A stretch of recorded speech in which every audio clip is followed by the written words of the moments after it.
So it's November, we're in Maryland. We got to winterize it. We don't want to leave it on anymore. So what we're going to do is, there's 3 steps.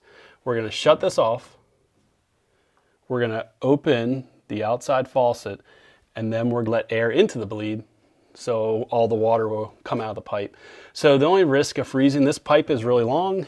It obviously extends in the conditioned basement, so there's like no issues with like potential freezing. But where it exits the house, where it leaves that exterior wall, that is where the risk is of it freezing. So we want to make sure the water is out of that, and so we don't have any freezes. So first step, shut it off.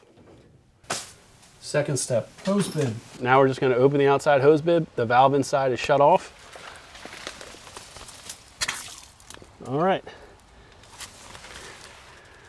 Now the third and final step is to open up the bleed and make sure we get all the water out of the pipe. You hear the air? Yeah.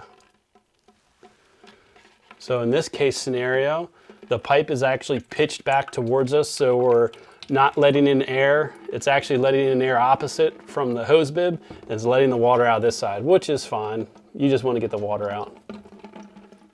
So, there we are.